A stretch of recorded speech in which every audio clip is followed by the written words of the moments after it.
In this video, we will look into the path of intellect or yoga of intellect.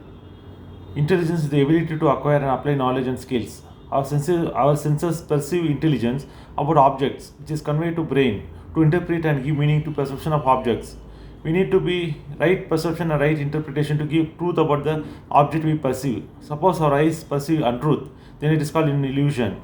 Suppose eyes perceive correctly but mind interprets wrongly, then it is called an delusion.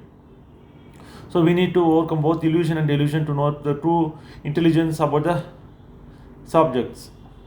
Lord Krishna speaks about yoga of intellect. Then what is the yoga of intellect?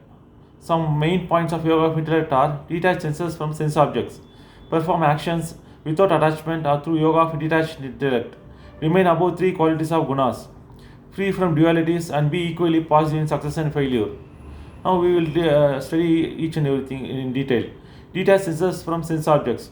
The senses respond to stimuli. Sense organs sense the objects and transmit it to the brain. It is the brain that interprets. The interpretation differs from person to person. Some interpretation springs forth from intuition.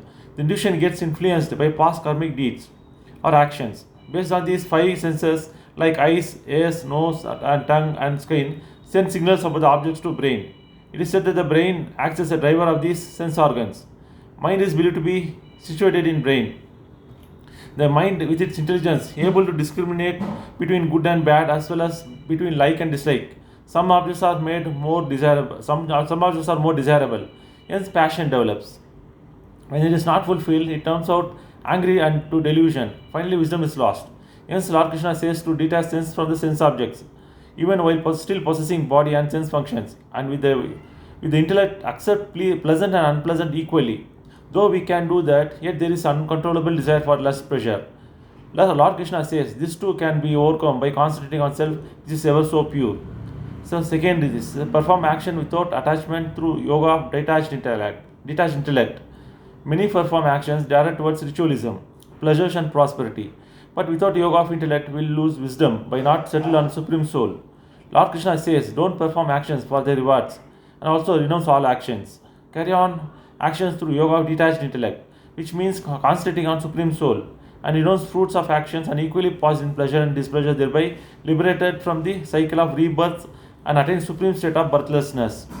Third one, remain above three qualities of gunas.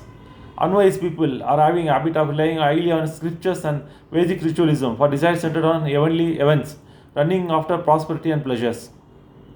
These Vedic rituals bind to the gunas. The three gunas are sattva, rajas, and tamas. No human beings are 100% having single guna. We are all having three gunas more or less in some varied proportions. But some gunas are predominant in some individuals than others. Hence, we can classify them based on their gunas. These gunas gives rise to attachment and dualities. So Lord Krishna says to remain above three gunas and settle on truth by freeing from dualities, being selfless but master of self. Fourth one, free from dualities and be equally positive in success and failure.